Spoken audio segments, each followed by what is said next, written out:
Hello, and welcome to yet another Beyond Threads podcast by Bleckmann. I am your host, Erik Janssen Steenberg, and today we will be taking another deep dive in the trends and developments of fashion and lifestyle logistics. And for this topic, I am joined by our very own experts, being Nicole Bassett, Bleckmann's circularity lead, and Hans Robben, the program manager of the Renewal Workshop. Thank you very much for being here today. Thank you for having us. Thank you.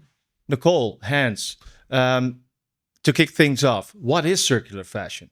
And of course, can you briefly introduce yourself to the audience? Nicole. Sure. Thank you for having me today. It's a pleasure. So my background has been in sustainability in the apparel sector for almost 20 years. And I worked on lots of different things around helping brands with their supply chain and their sustainable materials. And in 2015, I started a company called the Renewal Workshop to enable brands to participate in the circular economy by having a company that would do all the services and operations for them. I ran that company for a number of years. And then in 2022, we were acquired by Bleckmann. And so for the last 2 years, I've been part of the team here at Bleckmann working on circularity. I'm Hans, within Bleckmann, the program manager for the Renewal Workshop. And with the Renewal Workshop, we take care of all the operational aspects of renewing items and preparing them for a second life, a third life, and so on. Thank you, guys. So, Nicole, can you explain the core activities or, the core ingredients of a circular fashion economy? I love circular fashion. It's really a huge opportunity and shift for the apparel industry outside of sustainability. So what is it? So it's kind of easiest to describe circular fashion when you think about it in contrast to linear fashion. So the linear way of thinking is the kind of business as usual today. Brands will make products from raw materials and then sell them. And then at the end of the use of those products by customers, they usually get sent to landfill or are incinerated. Yeah. The circular economy or the circular fashion world looks at business a lot differently. It's really rooted around three principles. One is that we design out waste and pollution. So we're no longer throwing anything away throughout the whole cycle, from the creation of the product to the end of the cycle. And we're also keeping products in use longer. So we're relying on business models like resale and used and rental and recycling of materials. We're not having anything be thrown away. And then the other principle is around regenerating natural capital. So we're thinking about where do these materials come from so that we're not exploiting the planet to do so. So circular fashion really is a sort of subset of a circular economy. And so circular fashion is the whole concept that brands are taking their products and thinking through it through their whole life cycle and generating a business around using the products multiple times and generating revenue multiple times and really kind of shifting the way business is done. Right. And Hans, what are the benefits to the brands, the environment, and of course the consumers of a circular fashion economy? Well, I think most importantly, there is the environmental impact, right? If you reuse an item, then you avoid a new item being made, you avoid new virgin materials being extracted from our planet. Of course. That's one. Second one is the economic benefit for the brands. They get to explore new opportunities for growth and a declining linear supply chain, basically.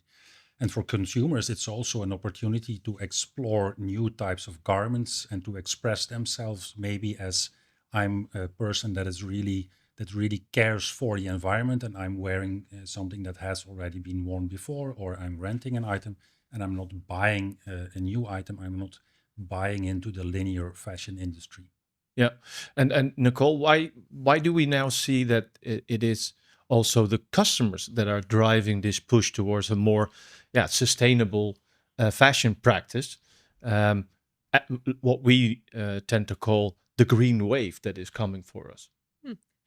Yeah, I think what's super interesting is how much the world has changed since I was a kid. This awareness, this globalization, and this connectivity. Yeah, We didn't know what was happening and the impact of, say, the textile industry in India or in China 20 years ago. And now we know. We're also very much faced with the issues of pollution or the issues of climate yeah, change. And for a lot of people, they feel very pulled to do something for themselves. They want to make a change and they don't want to contribute to harm. And so, one of the actions that a lot of people take is looking at their own habits and buying practices and saying, okay, well, wait a minute. If I buy something that's pre owned or I can rent a product, then I'm not contributing to the making of new products. right. And so, you're starting to see a lot more people, spend their dollars in a way that is more environmental. And I think circularity has really shifted things for a lot of people because only in the last sort of 10 years or so has used or resale come online, and it makes it really easy to buy not new products. And so you're seeing a big growth in circularity with consumers there as well. Yeah, and of course, I'm based in Europe, and I know that we're somewhat running the gauntlet on this one.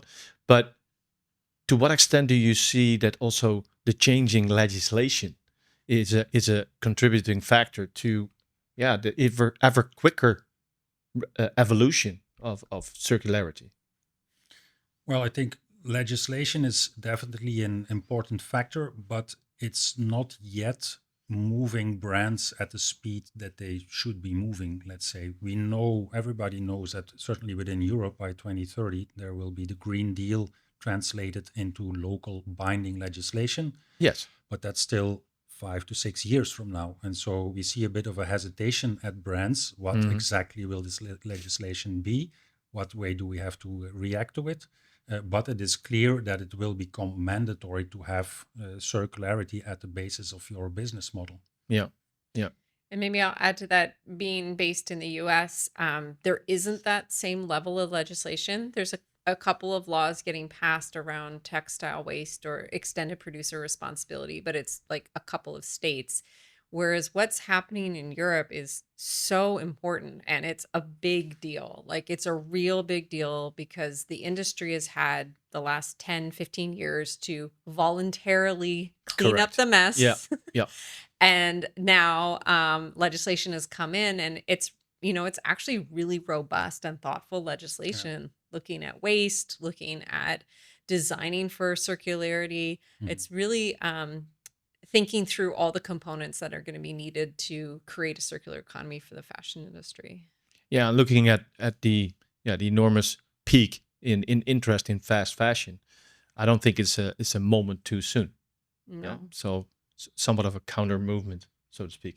Hmm. Yeah, and so the fashion brands that are now embracing circularity, what do you or you too see as activities that these brands are doing to become more greener, leaner, circular?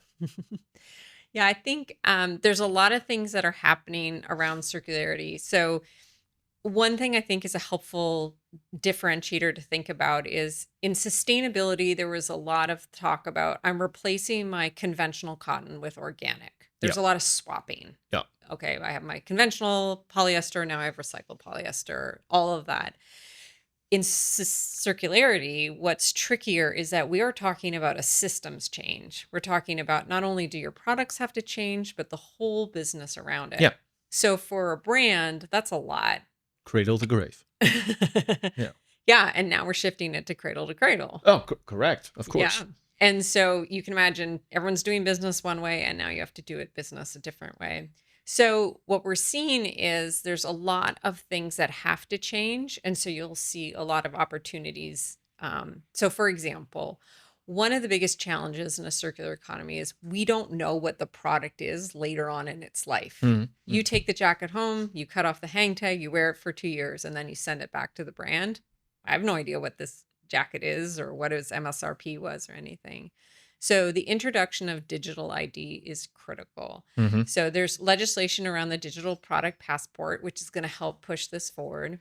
But for brands, if they put what's called a digital ID, so that could be a QR code, a barcode, an RFID on the product, it means that the future supply chain, Hmm. so your logistics providers or your repair shops or your recyclers, can scan the product and get a whole bunch of information. So that's one critical piece that's going to happen. The other big thing I would say that brands are starting to do is design their products in a way that they can get either repaired in a more efficient way, or they can actually be designed to be recycled. Hmm. And then the other one is looking at your operations and saying, okay, my operations are really good and efficient of going one direction. How do I start to engage with like my logistics partners or other people to bring the products back and move them around in a different way?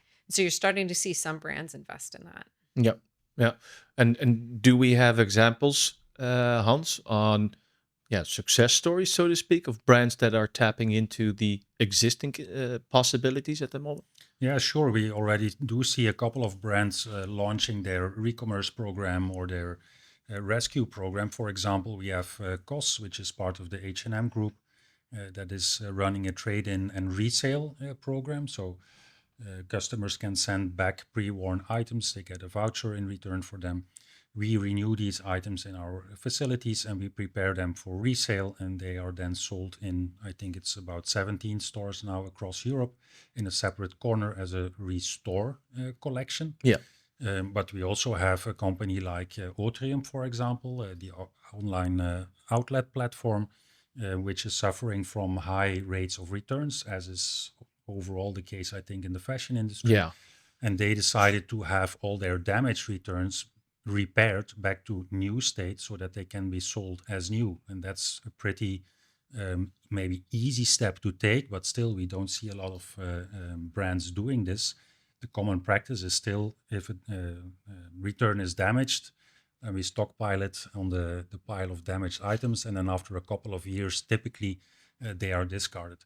Whereas we see that 50% of these damaged returns can be brought back to a new state and can be sold as a new item again at the value of the new item. So that's definitely an interesting way of starting in circularity for a brand. And those items that cannot be brought back to a new state can then be brought back to a state that is still of enough quality for a re-commerce program, for example, in the future. So there are enough best practices already out there for brands to get inspired by. Good. Good to hear that there's already so much experience and expertise around, and that brands that are now being persuaded to start looking into it don't have to reinvent the wheel over and over again. Exactly. Very good. Another important component of the cradle to cradle circular economy or fashion economy is, of course, the consumer. Mhm. And what role can the consumer play, to your opinion? Well, as a consumer now, as Nicole already pointed out, you have a lot more information about what is the garment that I'm buying, where is it coming from, how polluting is it if I buy a new garment, and so you can make a conscious choice not to buy a new item, for example, but to rent an item or to buy it second hand. And so each time you make this choice, there is less resources being taken from the earth to make a new item, and so you contribute positively to this transition that we have to make. And maybe you influence your friend, your cousin, your peers, and they also start doing the same or showing the same behavior, let's say, and then industry, next to the obligation, the legal obligation, will also be moved by consumer choice in the direction of circularity. And do you foresee that later on we move away from naming the recycled or the circular product differently than to the linear or first sale product? Yeah, I think the one of the great examples is if you look at the car industry, right? You can buy a new car or a pre-owned certified car right next to it, and you get the quality from you go to the brand because they have like the certification and the Yeah. quality that Yeah. you can expect. But also cars are designed to be dismantled and to use those parts again, and there's services around that. So I think if we think about what the future potentially can look like, is that apparel brands behave a lot more like that, and that the businesses are designed so that revenue is not just coming from selling new things. We've actually diversified revenue, and it's coming from the pre-owned certified things, it's coming from services. And I think this is a really critical investment that companies have to start making, because we can't keep just doing business the way we're doing it No. today. Our planet is sounding the warning lights. We're running out of resources, or the resources we have are really getting strained. And so here's an opportunity to get ahead of the game, set your business up for the future. So as the supply chain is more disrupted, or access to materials is more disrupted, you as a company have really thought through, okay, I can handle this because my business is a lot more resilient inside of a circular one. Yeah. Okay. Thank you very much for your valuable insights. Unfortunately, that's all the time we have today. But making sure that when brands want to reach out and learn more about what we do, or more specifically what they can do to become, or to have a jump start in circularity, how can these companies reach out to you? Well, I think just reach out to us via the website, leave a message, and we will get back into contact with them. Perfect. Thanks again for being here today, guys, and thank you for your insights. Thank you. Thank you, Erik. And for you, thank you very much for joining us today. Another insightful episode, and stay tuned for the next one. Thank you.